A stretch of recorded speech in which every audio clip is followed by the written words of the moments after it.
El tema de esta predicación es vida cristiana, la Biblia advierte. Una vez más, vida cristiana, la Biblia advierte.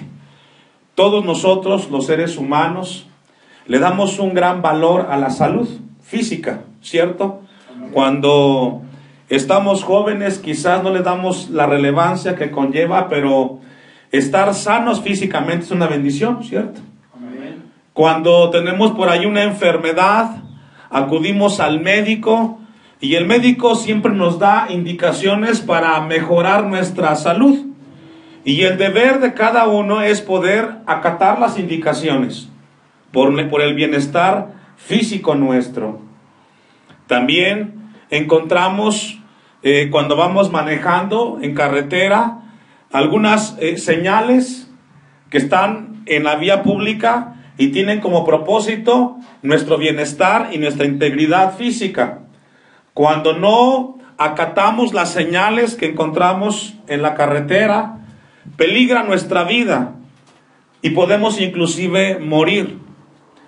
Todos esta tarde en este lugar hemos conocido de Dios a través de su gracia en Cristo Jesús. Y algo que debe de preocuparnos a todos de manera individual es nuestra vida espiritual. Amén. A usted le debe de interesar cómo está su vida espiritual. Debe de procurar por su vida espiritual, así como procura por otras cosas materiales. Y la palabra de Dios esta tarde quiere llevarnos a esa reflexión. Porque estamos de paso en esta tierra, ¿cierto? Amén. Estamos de paso. A veces por ahí nos desesperamos y nos sentimos mal por las cosas que nos pasan, pero todo lo que está aquí en esta tierra va a pasar, hermano, y nada vamos a podernos llevar de esta tierra. Se quedará todo lo que hoy vemos y no podremos llevarnos nada. Así es de que no perdamos de vista que estamos de paso. Hagamos lo que tengamos que hacer, trabajemos el tiempo que tenemos que trabajar, pero no olvidemos que somos peregrinos y extranjeros en esta tierra. Después de que Jesús, en los versículos anteriores, va concluyendo el Sermón del Monte, Mateo le da 2 capítulos al Sermón del Monte. Los últimos versículos, Jesús viene concluyendo ese sermón y llega un momento muy importante que tiene que ver con la vida cristiana. ¿Cómo debemos de vivir la vida cristiana? Vamos a ir a un poco de contexto para no perdernos de vista. Versículo 20 de Lucas 6. Y alzando los ojos hacia sus discípulos decía: bienaventurados vosotros los pobres, porque vuestro es el reino de Dios. Y a partir de aquí hasta el versículo 25, Jesús hace referencia de lo que tiene que ver en la vida cristiana, no como ética, sino que entendamos que si nuestra vida es de acuerdo a estos versículos, formamos parte del reino de Dios. Es un llamado profético. A partir del versículo 27 en adelante, pero a vosotros los que oís os digo, amad a vuestros enemigos, haced bien a los que os aborrecen.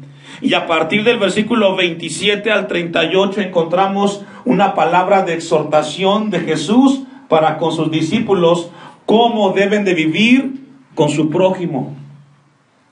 Somos llamados a ser uno en Cristo Jesús. En esta congregación todos pensamos de manera distinta las cosas, y lo que nos une es la gracia de Dios. Amén. Y ahí Dios va trabajando en nuestro carácter. En el caso un poco más particular, en el caso de ustedes en su matrimonio, el esposo es diferente a la esposa. Y muchas veces hay diferencias en el matrimonio porque cada quien piensa diferente las cosas. Y lo que nos une es Cristo Jesús. Amén. Y no por las diferencias nos separamos, ¿verdad que no? Sino que trabajamos en ellas y seguimos creciendo. Entonces, el versículo 28, del 27 en adelante, habla cómo debe de ser la convivencia entre los hermanos. Versículo 28, bendecid a los que os maldicen y orad por los que os calumnian. Y esto es muy diferente a lo que el mundo hace. En el mundo la gente ama a quien les ama. Pero Jesús pone un nivel arriba en los cristianos. Versículo 29, al que te hiera en una mejilla, préstale también la otra. Y el que te quite la capa, ni aun la túnica. ¿Qué dice, hermanos? Eso es muy fácil leerlo, pero ponerlo en práctica es un poco más complicado, ¿verdad? Porque nadie quiere perder, ¿verdad? A nadie le gusta ceder un poco de lo que tiene. Pero Jesús dice que de esa manera exaltamos el nombre de Dios. No dándonos para que el problema sea más grande, sino que aquello que tenemos, si es un problema, como hijos de Dios, pues porque al final yo estoy de paso. Eso no va a hacerme ni más rico ni más pobre. Lo que Jesús Jesús quiere que aprendamos es que nuestra vida tiene que estar un paso arriba de lo que el mundo en esta tierra ve las cosas materiales. 30. A cualquiera que te pida, dale, y al que te tome lo que es tuyo, no pidas que te lo devuelva. Y como queréis que hagan los hombres con vosotros, ¿me ayuda a leer? Y así debe de ser el cristiano. Si tú quieres que los demás te respeten, te hablen bien, comenzamos ¿quién? Nosotros. Y es difícil cuando las cosas salen de su cauce, pero Dios quiere que crezcamos. Tenemos que hacer morir nuestra naturaleza humana y que crezcamos a la imagen de Cristo. Amén. Versículo 32. Porque si amáis a los que os aman, ¿qué mérito, qué recompensa tenéis? Porque también los pecadores aman a los que los aman. Y si hacéis bien a los que os hacen bien, ¿qué mérito tenéis? Porque también los pecadores hacen, ¿qué, hermanos? Lo mismo. Y encontramos entonces que la palabra está exhortando a los discípulos para que ellos reconozcan y entiendan que son diferentes a los que viven en este mundo. Vamos a ir a Mateo 5:13 en adelante, deje un apartado ahí. Evangelio de Mateo, capítulo 5, versículo 13. El sermón de la montaña tiene como propósito que los discípulos, Mateo 5, 13 y 14, el mensaje del sermón del monte tiene como propósito capacitar a los discípulos de Jesús y entender el llamado que Jesús tiene con nosotros. ¿Cuántos son cristianos? Amén. Miren lo que es la palabra de Dios. Vosotros sois, ¿qué somos, hermanos? La sal de la tierra, hasta ahí. Para Jesús, sus seguidores somos la sal de la tierra. Amén. Eso que hace diferente, eso que le pone sabor a las cosas. No podemos ser como la gente del mundo. La gente del mundo tiene que ver a los cristianos de una manera diferente. Amén. Y el sermón del monte por eso dice, si te piden la capa, dásela. No seas como los que no son cristianos. Somos la sal de la tierra, pero si la sal se desvaneciere, ¿con qué será salada? No sirve para más nada, sino para ser echada afuera y hollada por los hombres. Cuando el cristiano pierde su esencia de cristiano, no tiene peso sus palabras. No tiene valor lo que él dice. Lo que hace diferencia es cuando ponemos por obra la palabra de Dios. Amén. Versículo 14. Vosotros, y aquí le está hablando a los cristianos, vosotros sois la luz del mundo. Una ciudad asentada sobre un monte no se puede esconder. Somos sal y somos luz. Amén. Para Dios somos un remanente que da testimonio del poder de Dios. Y con esa exhortación damos lugar al versículo 39 de Lucas 6. Vamos a regresar a Lucas 6, 39. Y les decía una parábola. Después de haberlos exhortado a cómo vivir la vida en esta tierra como hijos de Dios, Jesús les dice y les decía una parábola. ¿Acaso puede un ciego guiar a otro ciego? ¿No caerán ambos en qué, hermanos? Las palabras de Jesús te hacen referencia hacia un ciego. Y aquí hace referencia a este pasaje. Bueno, antes de que leamos el pasaje, una parábola es una ilustración que sirve para enseñar una verdad. Una parábola es una ilustración, una enseñanza que tiene como propósito enseñar una verdad bíblica en este caso. ¿Acaso un ciego puede guiar a otro ciego? Las palabras de Jesús hacen referencia a los fariseos y a los escribas que conocían de Dios, pero no vivían las cosas de Dios. Amén. Y esto es profundo, hermanos. Dios quiere que tengamos en mente este asunto. La ceguera era común en el mundo o en el tiempo en el cual Jesús está en este momento registrando. Isaías capítulo 42, versículo 6. Jesús hace referencia a la ceguera. ¿Acaso puede un ciego guiar a otro ciego? La ceguera en el tiempo del Antiguo Testamento hacía referencia a aquellos que no tenían la posibilidad de guiarse. Pero espiritualmente, la ceguera espiritual describe el hecho de estar vacío de la verdad y falto de la visión espiritual. La ceguera hace referencia a estar alejados de la verdad. Todos en este lugar debemos de procurar por nuestra vida espiritual. Amén. Dice el versículo 6 de Isaías 42: yo, Jehová, te he llamado en justicia y te sostendré por la mano, te guardaré y te pondré por pacto al pueblo, por luz de las naciones, para que abras, ¿qué, hermanos? Hasta ahí hace referencia al Mesías. El propósito de Cristo venir a esta tierra es que entendiéramos bien, que ya no viviéramos a ciegas en este mundo. Hay mucha gente que piensa que a este mundo venimos a trabajar, a comer, a dormir y a hacer casas. O a trabajar. No. Tenemos un propósito de parte de Dios en esta tierra. Y ese propósito es conocer al Dios creador a través de la obra de Cristo en la cruz del Calvario. Amén. La palabra dice que Jesús vendría para abrir los ojos de los ciegos, conocer la verdad y la visión por la cual estamos en esta tierra.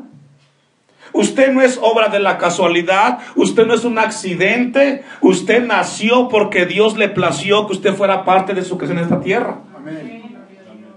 Y conocer a Dios a través de Cristo es una bendición, porque ahora sabemos que en esta tierra hay un propósito. Dios nos dio hijos, tenemos una familia, y de parte de Dios su propósito es que la familia que tenemos camine en la gracia de Dios. Amén. Y eso nos toca a los padres: animar a los hijos, encaminarlos, exhortarlos y recordarles que el mejor lugar para ellos es cerca de Dios.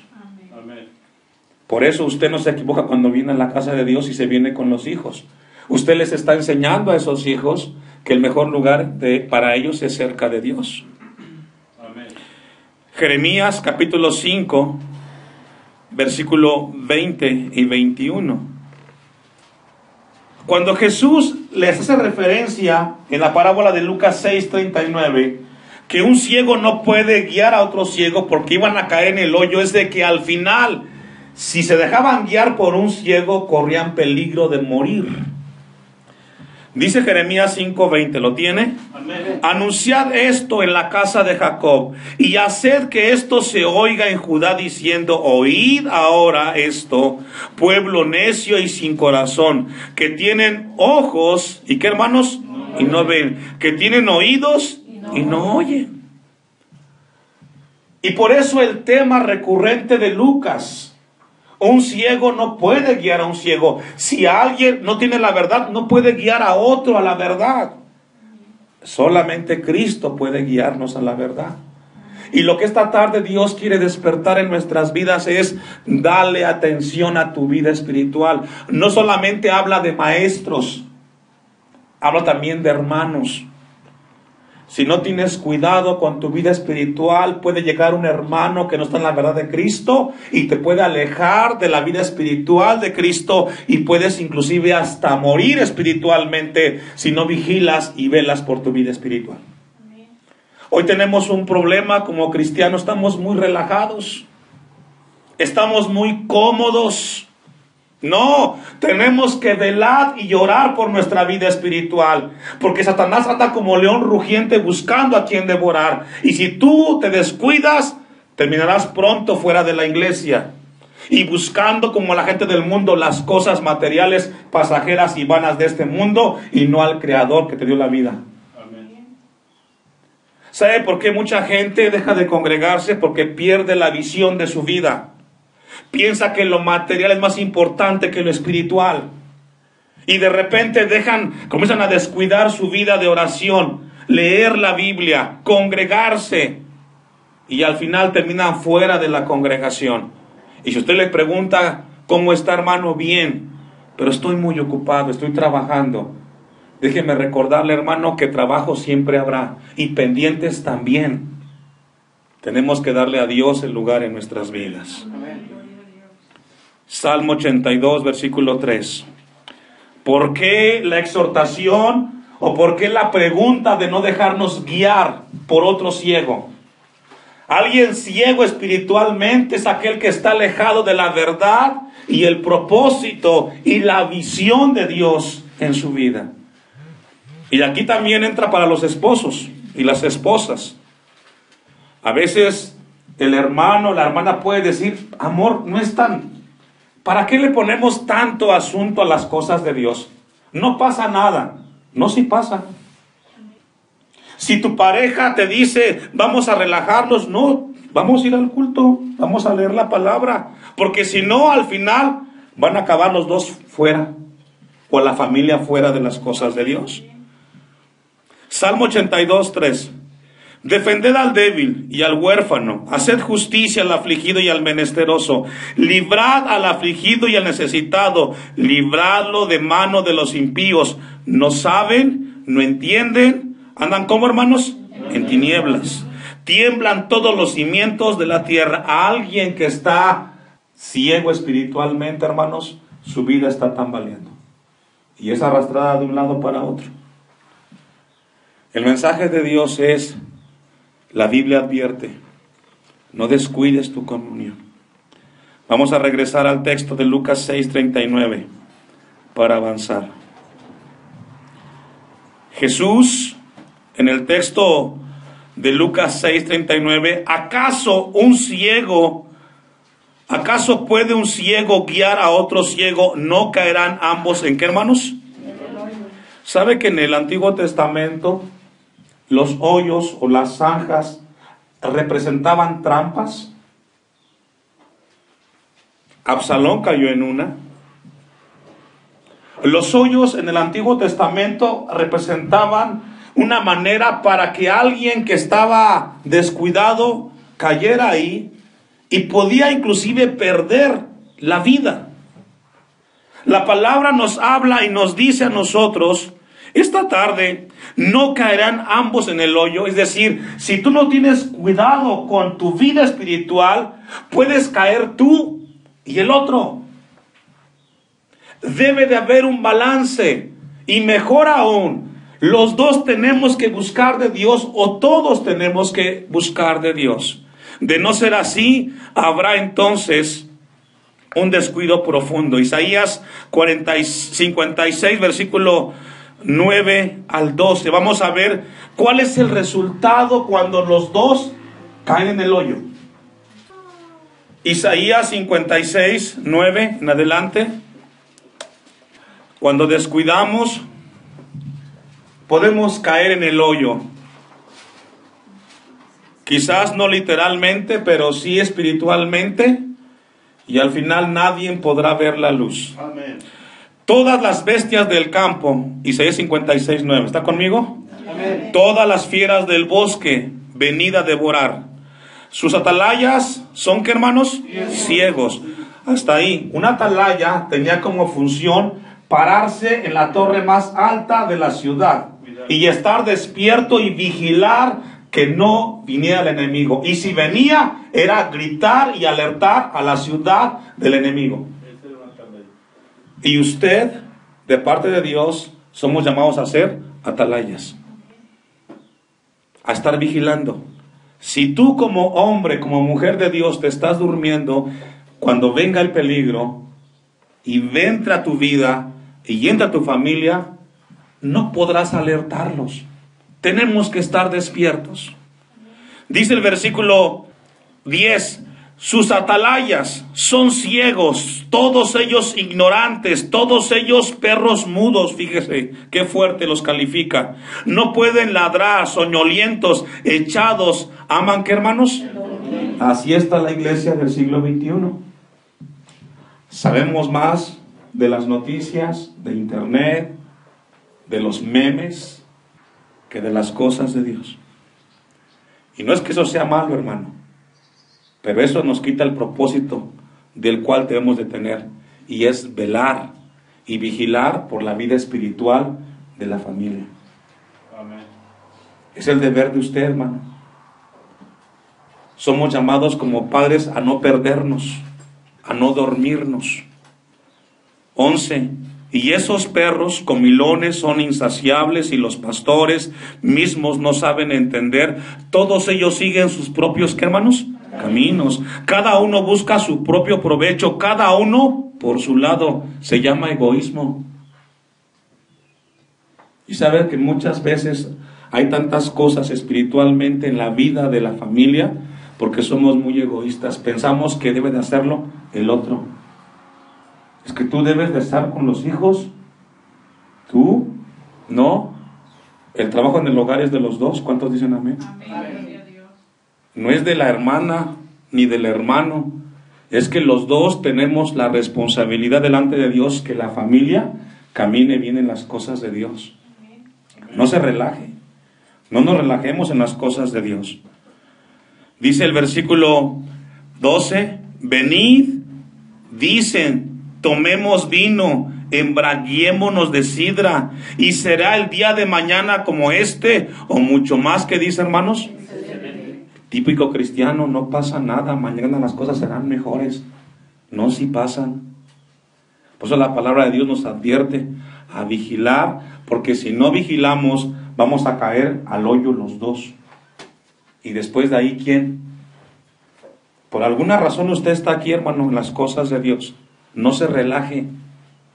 Si en un tiempo pasado usted no estaba bien, ahora que está en la casa de Dios, no nos relajemos, busquemos a Dios con compromiso.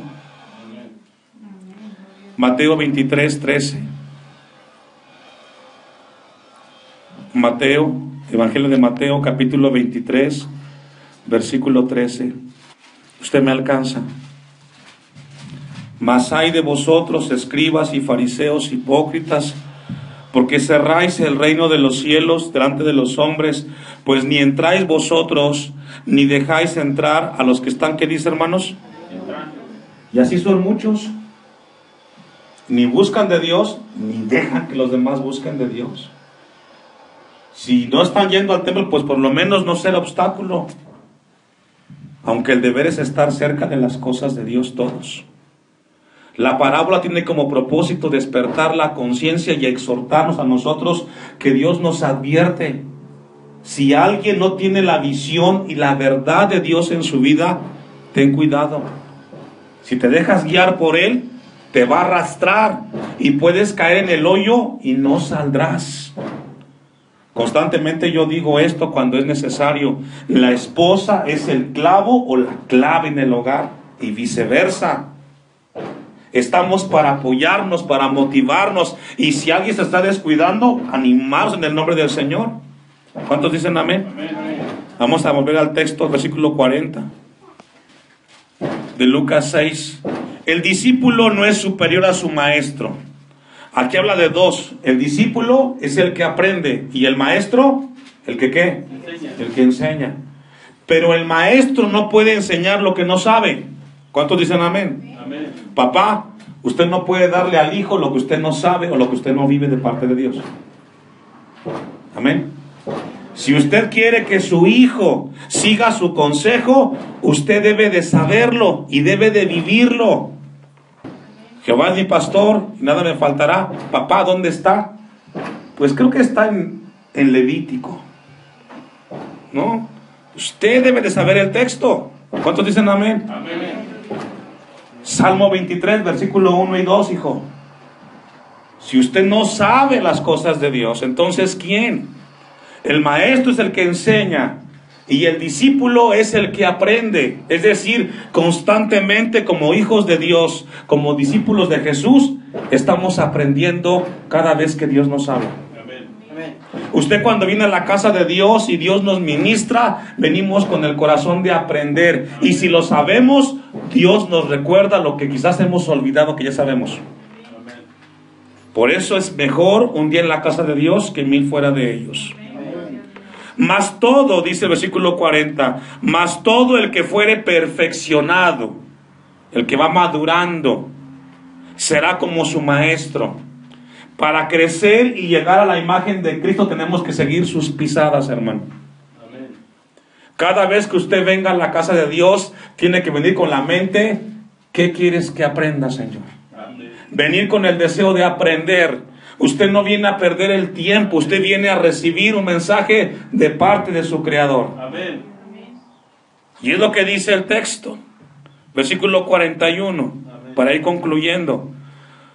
¿Por qué miras la paja que está en el ojo de tu hermano y no echas de ver la viga que está en tu propio ojo?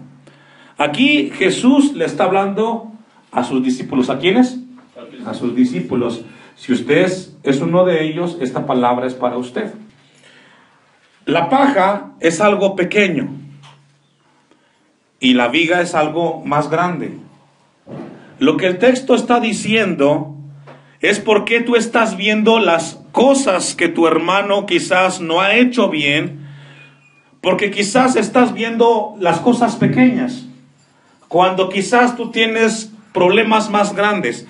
Todos tenemos puntos ciegos, hermanos. ¿Qué es un punto ciego, pastor? Todos saben que el pastor es muy enojón, menos él. Todos saben que el hermano es una persona que le habla muy fuerte a su esposa. Todos lo saben, los hijos lo saben, menos él. Y lo que Dios quiere que aprendamos con este pasaje, hermanos, es que todos tenemos cosas que corregir y que mejorar. Es más fácil ver el defecto del otro que el problema nuestro. Es lo que dice el texto. Es más fácil ver que se equivoca el otro y olvidamos que todos somos imperfectos y que nos equivocamos en las cosas. ¿Sabe que cuando entendamos este principio vamos a enojarnos menos? Y vamos a ser más tolerantes en la casa, con la esposa, con los hijos, con los hermanos. Es que el que está enfrente no tiene derecho de equivocarse. También el pastor se equivoca, hermano. Es un ser humano como usted. Y también la puede regar, perdón por la palabra. Así es que también ore por su pastor. Que Dios nos dé sabiduría. Y lo que el texto está diciendo, no eches de ver la viga que está en tu propio ojo. O cómo puedes decir a tu hermano, hermano, déjame sacar la paja que está en tu ojo, no mirando tú la viga que está en el ojo tuyo. Es que es más fácil ver al otro, hermano. Llegas a la casa y encuentras que algo no está bien y reclamas y no te gusta. Y quizás tienes razón. Pero ¿qué si fueras tú el que cometió el error? ¿Qué si fueras tú el que se equivocó? ¿Serías tan tajante, tan duro con las cosas? Ponte en los zapatos del otro. Es lo que dice el texto. Ponte en los zapatos del otro y ten cuidado con ello. Amén. Amén. Vamos a ir a un texto de la palabra. Primera de Corintios 11. Versículo 27. Hay que tener cuidado de cómo juzgamos las cosas y las acciones de los otros. Primera de Corintios 11, 27. De manera que cualquiera que comiere este pan o bebiere esta copa del Señor indignamente será culpado del cuerpo y de la sangre del Señor. Por tanto, pruébese cada uno a sí mismo y coma así del pan y beba de la copa. Aquí habla de la cena del Señor. Pero aquí el punto es, cada vez que tú decidas decir algo, antes pruébate. ¿Cómo lo harías tú? ¿Cómo tú enfrentarías las circunstancias? Porque el mensaje de Lucas es tener cuidado con el otro, porque tú puedes tener un problema mayor. Vamos a concluir Lucas 6:43 y dejar esta primera parte ahí, el tiempo avanzado. No es buen árbol el que da malos frutos, Lucas 6:43, ni árbol malo el que da buen fruto, porque cada árbol se conoce por su fruto, pues no se cosechan hijos de los espinos, ni de las zarzas se vendimian uvas. Y aquí habla, hermanos, de la hipocresía, de ser o de vivir lo que no somos. Para que dejemos de ser lo que no somos, debe de haber una armonía entre lo que somos adentro y la manera como hablamos, ¿no? Para que no seamos hipócritas, aunque se escucha fuerte, tenemos que revisar constantemente cómo está nuestro corazón y no fingir. Tú puedes engañar a tu esposo o a tu esposa, o puedes engañar a tu hermano o al pastor de cómo eres como cristiano, pero a Dios no. Él sabe quién somos y cómo somos. Por eso el texto nos habla de que alguien, aquí habla de los árboles, porque en el tiempo de Jesús se daba mucho la cuestión de simbolizar en cuanto a los árboles y sus frutos, pero aquí habla de acciones. Cada quien de ustedes sabe cómo vive su vida cristiana. Dios quiera que sea con frutos o acciones que glorifiquen el nombre de Dios. Amén. Versículo 44, porque cada árbol se conoce por su fruto. Se conoce el cristiano por lo que él hace. Lo que tú haces evidencia lo que hay en tu corazón. Versículo 45, el hombre bueno del buen tesoro de su corazón saca, ¿qué, hermanos? Y fíjese, aquí al corazón lo maneja como un tesoro. Un tesoro tiene un valor muy importante. En un cofre se guardan aquello que tiene valor, joyas. Hermano, cuide su corazón. No permita que ni el orgullo, ni el rencor, ni la malicia le haga daño a su corazón. No permitamos eso. Porque del buen tesoro saca lo bueno. Y el hombre malo, del mal tesoro de su corazón saca lo malo. Porque de la abundancia del corazón, ¿qué dice, hermanos? Tengamos cuidado. Cómo hablas, cómo haces las cosas, es lo que hay en tu corazón. Si somos hijos de Dios, hagamos las cosas que glorifiquen el nombre de Dios, hermanos.